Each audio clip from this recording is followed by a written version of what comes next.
I've done gigs before where they said, hey, you have to do this one joke from your special like 3 years ago, and I have to like go to YouTube and like watch the joke again to be like, how the hell did I do that? Like, do you guys have to do something like that with the songs? Like, you got to read old lyric books and be like, what the hell is that thing?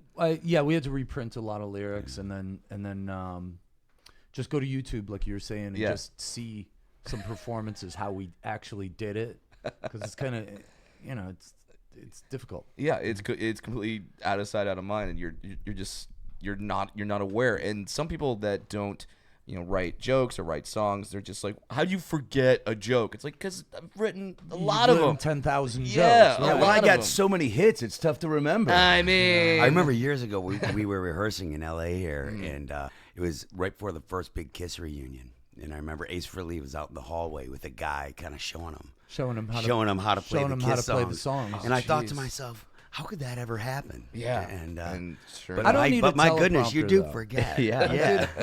Has it happened? I did a gig with probably the biggest rock star in the world. Who's that? Cher. Cher. All right. We all have different definitions of biggest. Okay. She's okay, but she maybe the second biggest rock star in the world, and he had a teleprompter. And it was Really? just, I was like, what? Was that kind of like a letdown where you're like, oh, I thought you just Yeah, it was kind of like, wow, man, I don't need a teleprompter yet. Yeah. But yet. But also, I guess if it does get to that point, like, and you want to keep doing shows, and that's the one thing getting in the way, then might as well. But we also don't get all the words right. I don't either. And I'm just like, honest to God, we just got back from Europe, and like over there, I was purposely just doing the ham bone in Was there any strange looks on the faces? No. Did you get any tweets, or were people just like, yeah, that's good.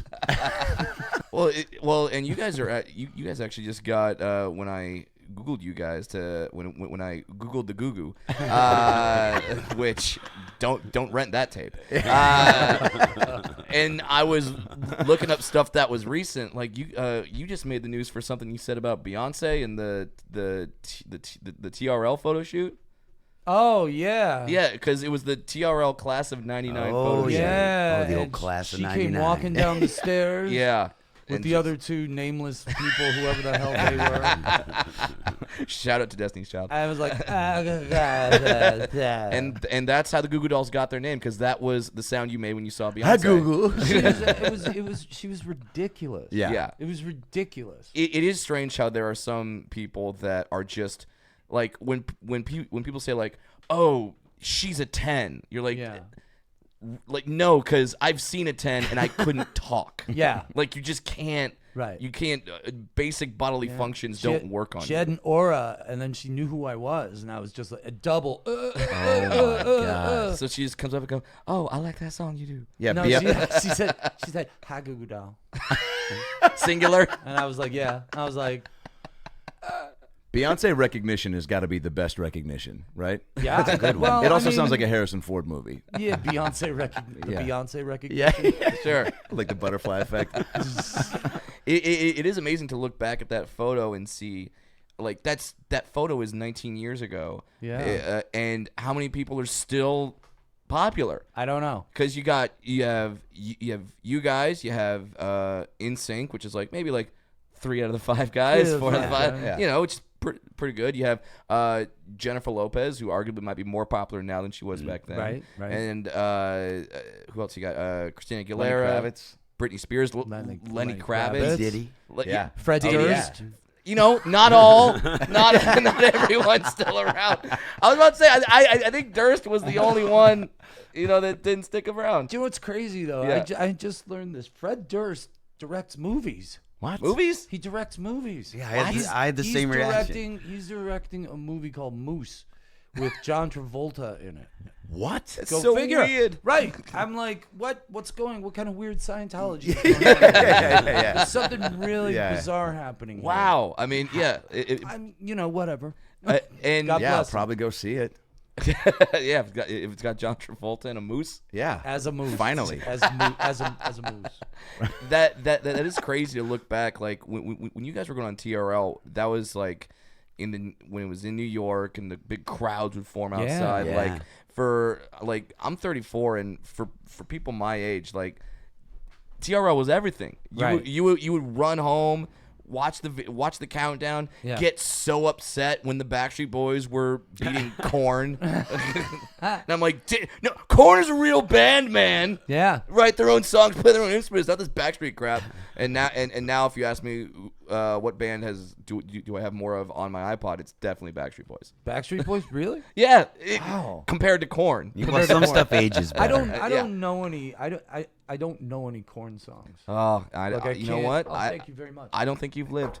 I've heard them. I know I've heard them. Yeah. We did play with them once. We did play. Yeah. We opened for Korn once. Yeah. That was where? a really horrible miscalculation. Yeah, I was gonna say that those genres of music don't exactly blend. In Phoenix, so everyone's hot. They were throwing bottles and cans at the stage, and then they started the lawn on fire, and they were ripping seats out.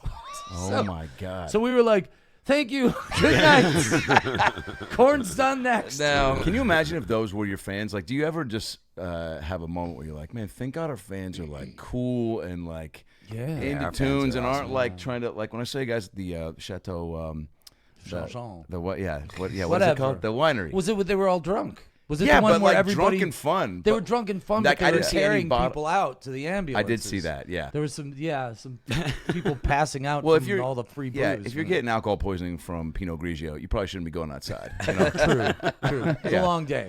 Yeah, but I think it's a testament to the kind of music you guys put out there, where you put out like fun, positive music, and then so your fans are. If you don't read too deeply into it. Yeah, it's pretty fun. Yeah, I'm sure if you read the lyrics and then go through it, and you're like, this song was just like slit your wrist. Yeah. Are there any songs you have where you look out in the audience and people are like smiling and swaying, and you're like, this song was about a cousin that killed himself. Like, why are you guys doing this? Yeah, a little bit. But that's the thing, about songwriting. Mm-hmm. I mean, it's like you have the license to be a little vague. Yeah. You can just say shit and go, well, this is what I meant. Yeah. Like, what was that new song you were showing me this morning? I'm a cow bitch. Oh, yeah, I'm a cow bitch or something like it's that. like, I'm a cow bitch? No, it's not one of our new songs. No, I was going to say, Goo Goo has taken a turn. Yeah. I was like, is this one of the songs you forgot the lyrics to that's going to be in the new? I'm a cow. Bitch, I'm a cow. Bitch, I'm a cow. Moo. Yeah. And that's like the most popular shit it's out there right 24 now. million plays. Really? Or something. Yeah. And is it like a person in a cow costume? Yeah, or is green screen at one and point, some booty shaking around. Yeah. At one always. point, I mean, she's drinking a milkshake. Okay. And at She's one got French point, fries she's got in her French nose. fries sticking out of her nose. It's hilarious. It's almost as popular as. Did you ever see the? Can I say this? Yeah. Sure. I'm not sure what you're going to say. The well, I don't want We can edit out anything. Okay. There's a video on YouTube called "Let Me Smell Your Dick." Oh yeah. I actually know that one. Yeah, search You that. know that one? Yeah. That's a good one. And I'm like, they gotta be. Why they're you being all serious. alone, not on the phone? Right, Let me that's it. smell your dick. That's it. Yeah, I know that song. Ooh, Yeah. Let me smell your dick. Yeah, it's all. It's unbelievable. It's all about a woman saying like, "I'm gonna find out that you're cheating By I'm smelling your I'm gonna penis." smell your dick, and if you smell like another woman," which I'm like, I think there's better ways. I think there's better ways. I don't think there out. is. I actually think it's a very poignant tune. That might be the. Now, is there a follow up? Like, is there a dude version? Is there? Yeah. Who's gonna sing it? What's the dude version? No, you can't say it. Yeah, you can't. say it. Not I in this mean, climate. yeah. Do you guys see that and you see it get popular and you're like, well, maybe we can write a weird Like, I'm a goat, bitch. Like, I'm a goat, bitch. yeah. What do you? There's the hook. That's the hook. Yeah. That's what the world has come to. Yeah. It's got to be interesting for you guys when you see like YouTube hits where you're just like, wow, I sat in a dark room for how many hours to write to write Slide or to write Black Balloon, and now it's like that's what a hit is. Yeah, but like it's smell your dick, right? But also, That what's took that? a lot of work. Yeah. Let's not downplay the effort that went into "Let Me Smell Your Dick." But I'm a. He was cow- like, "Let me I'm smell a your cow. cock. Let me Bitch, smell your I'm a penis." cow. Like, what word do I go with? Yeah. Let me. I know. There's so many choices. Yeah. But also, like, there's a shelf life for that type of like when you say hit, even it's like, I mean, for what, a couple weeks? for a Like couple that's there's no. I mean, that's the way the world's going. Yeah. You know, that's the way the world's going. And so then, I want to talk about you guys, though. Are you guys? Yeah, we're good. You guys are great. Yeah. we're You touring. get married. You Yeah. guys are touring. Do you tour together or separately? We do. We're doing some live podcasts coming up cool. all over. So where do you do those? Like at a big bar or like a nightclub? Yeah, like our live podcast coming up is at a Stand Up Live in Phoenix. Oh wow! It's a bit like 600 seats. When is that? When is that going to be? October 26th. Oh, okay, because we're going to Phoenix in a couple of days. I know. I'll be there. Oh yeah, you're going to be there. Cool. Yeah, I can't wait. Cool. It's gonna be fun. Live podcasts are. I mean, you know, like this is so fun. So when we do it and there's a huge audience, it's basically like, you know, how we are when we're doing stand up, but then like you get to do, you know, it's a different muscle, but it's like, it's almost more fun in a way because you're getting to play off of somebody. Yeah, right. You get the reaction. Yeah. And then we have like, you know, the guests on the live ones and we do some music stuff and Yeah, and then that's awesome. And then Adam just got done shooting a movie. Yeah, are we allowed to say that? Yeah, of course. Okay. Yeah, I don't know. Sometimes it's like secretive or something. You think I'm that popular? Tell us Don't talk about anything I do. Now, what's the name of the I'm movie? in it. Well, it's called Travolta Fucks a Moose, and it's directed by Fred Durst. Oh, I think I just gave the title away. All right, and the synopsis. All right. Well, you know what? It's still going to be exciting. Spoiler. It's going to be exciting. Yeah. But the road. I mean, like how, you know, Brad and I are on the road pretty consistently, and when you guys have like a break, is there like a different mindset that goes from like how many weeks before do you have to wrap your head around like, all right, going back out, like what's your routine like? I mean, we've been working so much that I've really only been home like at the most like 4 days, 5 days. Yeah, we never Which get is much of a break. like when you go home, when you're gone all the time, right? And you have a wife and a kid and that, it's like I go home and like I feel like I just interrupt the flow of life. Yeah. Like I feel like I'm intruding on my own family. Like I feel like I should go stay at a hotel and just like come over and visit. So your kid just like looks up and goes, "You're here." Yeah. I mean, the novelty of me hasn't worn off. Right. Okay. So me and her have a great time. That's awesome. Good. But you know, she's crazy. She's how old now? She's crazy. She's gonna be 2 years old. Oh my God. And she's crazy. Yeah, that's when they get crazy. She tells me that all she ever says to me, Daddy, I go kick the dog. I go kick Roscoe. I think your kid might be a serial killer. Yeah, I think that might be. I mean, she Start harming animals, she defends her territory. Like she puts her little fists up and goes. Whoa. Yeah, I came over the other day. She whipped her bunny on the ground. Like she whipped her bunny. She puffed her chest out. She gives you the fists. And I'm like, these are pre-wrestling moves. It's her mom. Was she? Yeah. You know what? She's from Brooklyn. I mean, when the kid yells out, "Brooklyn, bitch!" Like, you know, that's maybe a little like, wow. I keep wondering about influence. that. My wife and I were talking about this, right? Yeah. Because like Staten Island thing is, you know, no matter who you are, you know, any ethnicity, you ask everyone a question. Sure. And I'm like, listen, we got to get this shit straightened out right now because she's not asking nobody a question. And there's an S in that word. Yeah. And she has to pronounce it. Got to get that straight. Yeah. Like her sister or everybody says axe. It's a Staten Island thing. That's so crazy. You know, and I'm like, Not so much. Not gonna happen. Will she come on the road? She's coming. She's actually coming out with her mom for about a week. Awesome. You know, so we'll see. Yeah. We'll see how it goes. Yeah. Has she seen you perform? Has she been cognizant of it, or she only seen videos of me perform? Okay. And then she goes, "Daddy." And that's it. Well, that's good. Yeah. It's a good start. She's not impressed, though. She's not impressed. Robbie's daughter comes out a lot. Yeah, she's coming out for a week. Oh, that's awesome. Beginning of the tour, yeah. Because we fired a production assistant. Yeah. I need a new intern. There wasn't money in the budget for a real one. She's gonna clean the dressing room. It's about time the kid got a job. Yeah, get to work already. Yeah, she's been coming, you know, for a long time, seeing the shows. 6 is enough of an old enough to be able to like. This is our first solo venture, actually. Whoa. Yeah, we've never done it solo before, so Mama's not gonna be there. Yeah, so she's probably pumped about that. She is, right? Actually. Yeah, and we're taking her out of school. She's just pumped. don't. Oh my God, this is the dream situation. Yeah. Greatest dad ever. Don't like leave the gummy bears around. Yeah, or check them for Now, is she aware you play music? Has she shown any interest in music? Yeah. Yeah, she's 6. I wanted to make sure that she knew what was going on from super early. So John was awesome enough to let me have her like right in the heat of stuff, you know, like right in the mix. That's you awesome. know? So she'd be right out on the stage, you know, just kind of watching what was going on During shows? Yeah, I mean, not I'm not on the stage. Just stand in the wings. Side. Yeah, she picked up a bass every now and then. But I wanted to see. She always lasted like 3-4 songs. Yeah, and she'd be like, she'd be like bored, fall asleep. Yeah. But yeah, I mean, I wanted her to know it.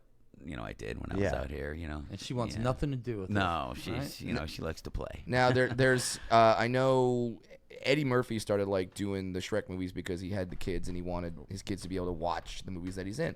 Do you guys ever do you ever cross your mind and be like, let's do a kid song or let's go on? No. No, nothing well, like that. We were already on Sesame Street. Yeah, I was gonna say. Oh, well, you can't really do that's it's everything's downhill. Yeah, after that's that. the top of the mountain. Yeah, once you've been on Sesame Street. I mean, if you did Fraggle Rock, that almost feels like a step down, though. It's like, there's no Cookie Monster here. All right, well then what are we doing? We got here? counted by the count, the whole thing. Jesus. Yeah. Oh yeah. Did you get emotional going on that set? It felt weird. It felt weird. Yeah, breaking the fourth wall a little bit. To see the Snuffleupagus hanging from hooks from the ceiling. Oh God! What are they doing? What's happening this season? He talked back to Big Bird. Yeah, That's Mr. right. Hooper's like, it's my fucking shop. You're like, all right, doesn't mean you have to cut them up, man. Kids are still watching. Yeah. One sliced up Snuffy. You're like, all right, that's not a good way to teach them numbers. Yeah. No, it's fun. And It's then you guys just a few nights ago, in terms of you arriving on pop culture, you were an answer on Jeopardy. Yes, we were. Second time. Second time. That to me is like cereal box, like your own shoe shit. Like that's like right. Well, when I saw it, the first thing I thought was, "Fuck you, Trebek." That's really honestly. Can I be honest? I think that every morning when I wake up. Yeah. I don't know where it's coming from, but I was really like you fucking knew. No, you didn't know. He's saying like, yes, I am a huge fan of the Goo Goos. Yeah, of course he is. Yeah, and now we have a scotch and soda now and then. Were you? That's a good Trebek. How did he read the lyrics? I know like the question was he was reading the lyrics to Slide. Yeah. And then like, did he put any inflection on it whatsoever? No inflection whatsoever. He was very Canadian about the whole thing. Now, does that still get exciting for you, or at this point is it like that's old, that's old? When you've been doing what the hell we've been doing for as long, it's like when they play your music in a supermarket, you're fucking psyched, or that's cool. or like whatever. It doesn't matter.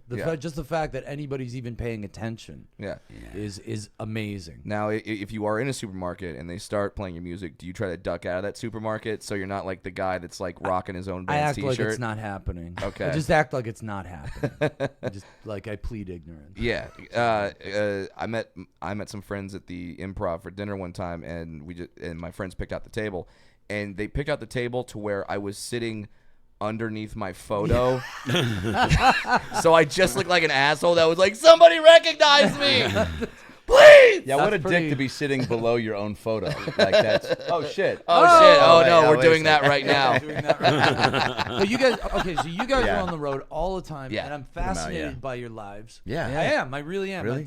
Because there's a lot of parallels. Of course. But it's also very different because I think the we're by ourselves a lot more. You're by yourself, so I would imagine that the temptation to do the drugs, to hook up with anybody who will talk to you, the whole kind of thing is there more, but because at least we can call somebody and be there. But you guys travel. You guys got a bro that travels. Yeah, we try to now. bring somebody on the road. I mean, it always makes it more fun. Yeah, I think we both gotten conditioned enough to be able to find a routine of if we were in Brad was just in St. Louis, and what were the things? The museum you found? Oh, this museum that is just it's basically like a massive ball pit. There's a bunch of nets and ladders and shit. And, of course, all the parents are watching their kids climb through it. Meanwhile, I'm climbing through it. I'm the oldest person at this thing. That's awesome. Yeah, and, kids are looking at me like, how'd that one get a beard? How long have you been stuck here? How long have you been stuck here?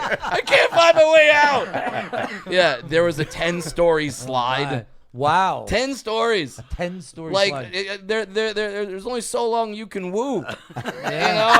After 6 stories, you're like, I'm all wooed out. I can't. Get me off this thing. Yeah.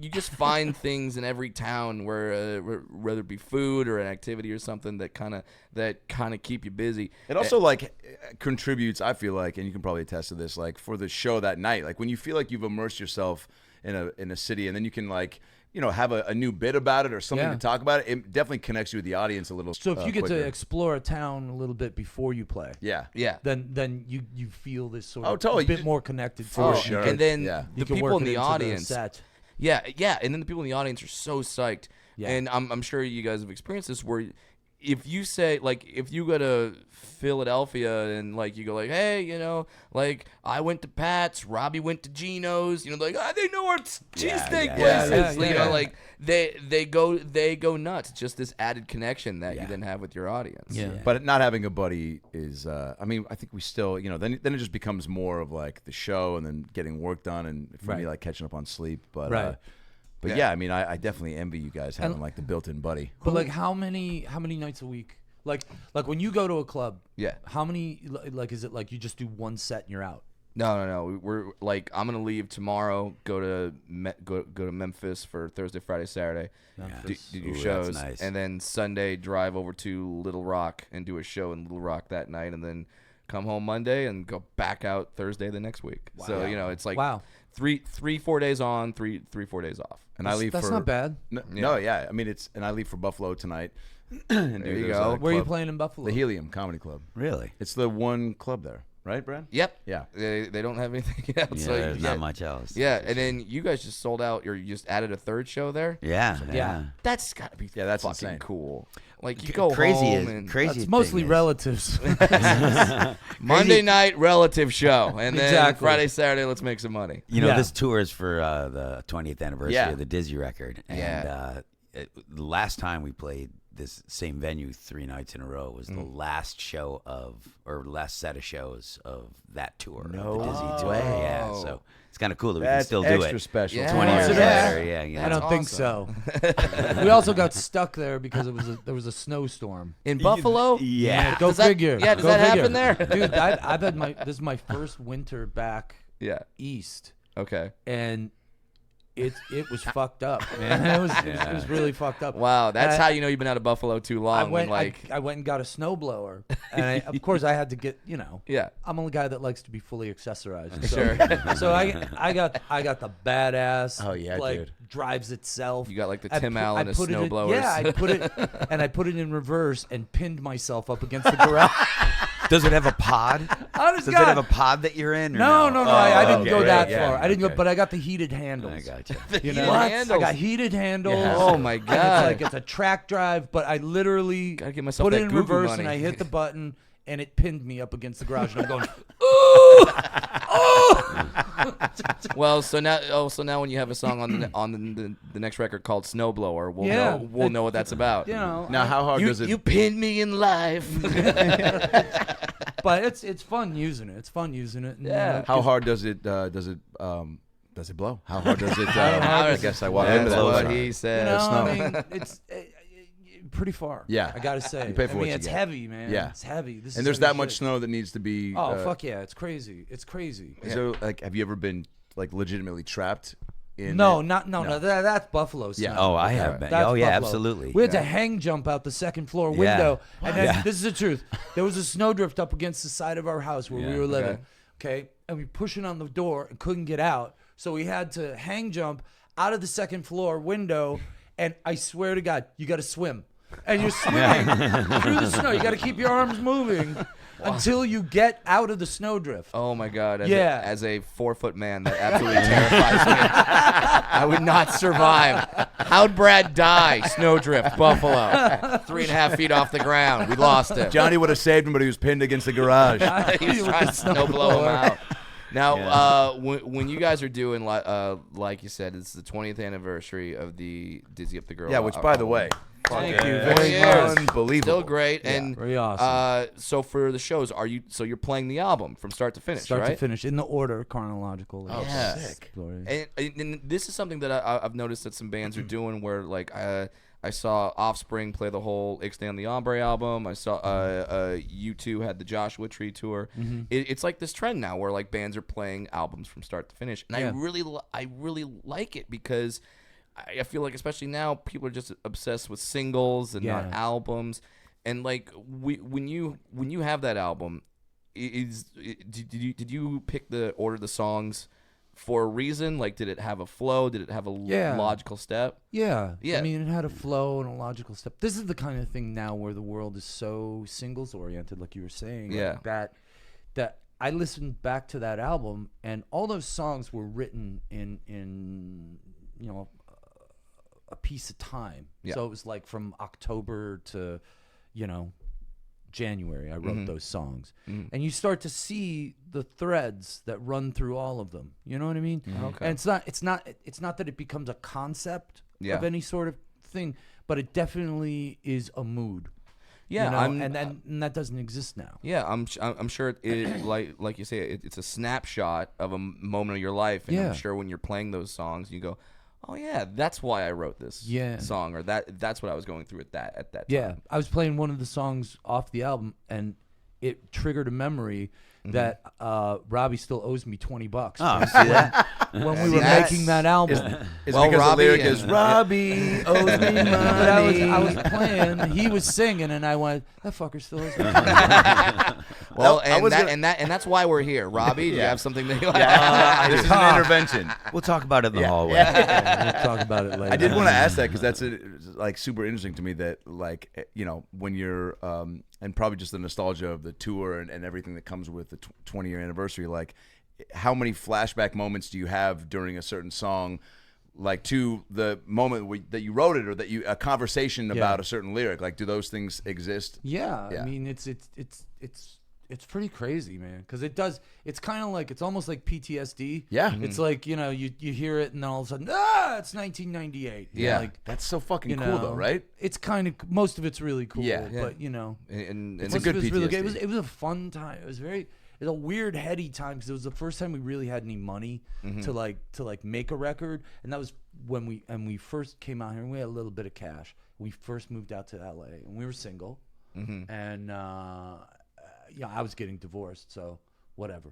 But but it was, I mean, LA is an awesome place to be young and have a few bucks and be single. It's pretty. Doesn't suck. Look at Bieber. It's the greatest place on earth for that. It really right, is. Robbie?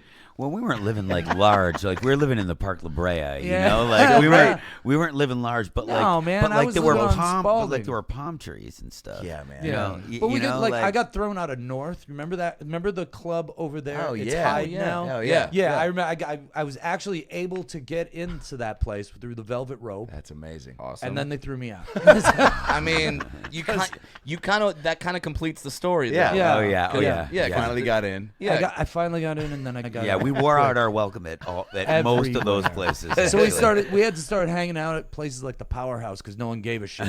Power. You just puke on the floor and order another. Powerhouse is still there, man. It's still there, man. It announced like 4 years ago that it was going to close, and then like there was some massive like people were just like, save the Powerhouse, and there was like crowdfunding, and now gang of hobos. Yeah, so and I'm just thinking to myself, like, you know, there's really good bars in LA. Yeah. Like, I get this nostalgia, but they're like, that place where we went and puked and tripped in the puke, and then go out in the back alley and smoke weed. You know? How does that change the writing process, or even just the making of the album, when you're smoking saying weed? Well, for sure that, but like you said, having money to finally make one versus not, because you get to fuck around. Okay, so it's because you get time. You get to do things like you get to buy more time, and you're like, hey, let's call the guy from Tom Petty and the Heartbreakers and see if he'll play keyboards on it. You know, and then you just can pay because him. you can. You know what I mean? And if you can't do it till X amount of day, then you can have time to do it. I guess it's comparable to making a movie, right? Where you're like, if we have this amount of money, like Apatow has all the money in the world, so he can spend a week on one scene and hit it from every angle and every take, because But but sometimes that works to your disadvantage. Of course. I mean, I think a lot of times it's like, if you have too many choices, you're gonna probably not make the right one. Probably not make the right one. Yeah. Whereas if you have 2 or 3 choices that you have to pick, you're gonna be more decisive, and I think the flow is gonna work better. Yeah. You know. Where did you guys record? Do we already ask this? Record? We did it at a place called Track Record. Yeah, Track Record. Over on Vineland. Oh, nice. Some building you can't even, like, we were in the studio. We were in the back studio, and Snoop Dogg and a bunch of his proteges were in the front studio. Yeah. And every once in a while there'd be like a domino fight. Yeah, they'd be like, I'll kill you. I'll kill you. Running guys down the hallway. And the fridge is full of 40s and just smells like weed. And then somebody was always threatening to kill somebody else. As a matter of fact, a car chase, like a car chase started at the studio. This is the honest to God truth. Yeah, we were watching television. There was a car chase on television. Because you always kept the news running. Yeah. All the time. I don't know why. And that's why Slide is one of the most gangsta songs of all time. Exactly. but it's true. I mean, a car chase originated at the studio. It was like one of these guys. Wow. Oh, it started there. Oh, yeah. It started right where we were. It was on TV. It was on television. Oh, my God. We turned on the TV, and it's like, holy crap, that's that guy's car driving down the 101. It was... As we were recording. That's crazy. As you're playing the album back, start to finish to get ready for the tour, and everyone go get tickets because you guys are amazing live. Are you discovering songs again where you're like, oh wow, this is a good this is a good song? Yeah. Well, we're doing a lot of like the second half of the show. Mm-hmm. The show's divided into like 3 sections. There's like the first section, then there's a little intermission where you do a couple acoustic songs, and then there's the back half of the show, and that's there's a couple of like quote unquote hits there, and but it's a lot of older material. Like we're trying to go back.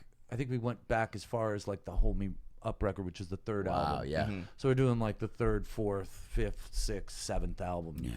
Like getting in there. Okay. Like, and there was some cool songs back then. Yeah. Any songs where you kind of hear them again and you go, like, this song should make the rotation now. Maybe. Yeah. Maybe. I mean, it's interesting because some of it, I'm singing and I'm just like, oh, fuck. I already said yes. But you know how it is. I mean, what's it like? Do you remember like I was there? Like, what's the oldest joke that you've written that you can still tell? My very first joke. Your very first joke. What is it? My very first joke was a guy saw me in the airport, and he was a Middle Eastern man, and out of nowhere he just yelled out, "Oh my God, it's a demon! Get away from me, you little demon!" And then I ran after him through the airport, going like that, and I'm chasing this guy like through the airport. That was like that story really happened. And wow! And when it happened to me, I wrote it down. It was the first joke I told on stage. That's amazing. Every now and then I bring it back just to feel it. Yeah, and like if it gets laughs, I go, wow, the first joke I ever wrote still gets laughs. Yeah. That's pretty cool. Do you feel like you add to it, or you just do it as is? Years later you have a stronger point of view. Yeah, you tag it. Yeah, you add more stuff to it, and I imagine it's kind of like playing this album for you guys, where you play it, you go, wow, this album's still good. Yeah. I mean, we had to massage the songs a touch, to kind of make them fit into where our headspace is. Sure, you add a lot of auto-tune. No. John comes out. We had to slow a couple of them down. Yeah. We used to play so fast that it was kind of hard. Yeah, you really did. It's kind of hard to even play the songs, you know. So a couple of them we slowed down just a little bit. But how much of the show or set list will ever get dictated by how you set it? Like for this tour, it's going to be set for every show the same, more or less? Or no, we're going to swap some songs out of the back half. You have to, right? Well, it depends, because if people want to hear some more newer material or more well-known material. Yeah, this is a bit of an experiment. Like this is really, because the whole thing could just go. Probably 80% of the second half of the set are songs that you weren't on the radio. Yeah, so. they're B-sides, kind of deep cuts. But we're playing small theaters, so it's kind of like, well, these people probably know these songs, so we'll see how it goes. We'll see how it goes. Will you ever? Do people scream out requests, or will the whole audience was screaming? Yeah, and then you hope that they're actually like on the set. Yeah. Yes, and if you pick it out. You know what? Sure. You know what? Yeah. I do this all the time. I'll be like, anybody got any requests? And everybody will start screaming at once. And I'll go, and it'll be the song I'm going to do. And I'm like, I'll do that. I got for you. I'll do it. Wow, that's amazing. I probably shouldn't You're a hero. have, but at the same time, how special does that make that person feel? Because they're like, I influenced the show. Yeah, exactly. They were going to play Name, but now it's something completely different. Yeah. Are you guys? I hate to keep whipping it back. No. You guys are the best. Are you guys still doing college campuses? Oh, yeah. You are. Yeah. And have you had to deal with the booking agent that I mean, I once submit your set. And then you can't do that joke. You can't do that. I started talking about how the president of the University of Michigan had a huge cock, and the entire student body loved it. Did you really? So, and then he stood up and waved. Wow. Like they put a spot on him, and I was like, all right, I think this. And that was like 3 minutes in. So I was like, all right, I think I can pretty much do whatever at this point. You're okay. So is that how you test the water? No, no, just something happened where somebody yelled something out, and then something happened with, there was an interpreter, a signer, and then a mascot. And I think it was asking something about the president, how they picked their mascot, and something else. And then somebody yelled something out about, somebody yelled it out that he has a huge dick. And then I was like, I wish he was here to confirm that. And then everybody was like, he is. And then they put a spot on him, and he stood up, and then I started having a give and take with him. Gave you a helicopter. Yeah, he was cool. I'll prove there it. There it is. But I mean, it's, it's there is some campuses that are a little strict. I mean, if you're doing one where they're like, hey, this is all, it's super a religious campus, right? But even then, they're just like, don't get super political, don't get super racy, and don't some will even just be like, don't do rape jokes, and you're like, I mean, isn't that kind of like a an assumed thing? Yeah. And also like really. The guy I'm with, like none of like our material's not that doesn't go on that path, but some of them, and then also they're sometimes just covering their backs because the act they might have got before you was so harsh one way that they're like, don't do that, so they tell you not to do. Don't fillet the microphone.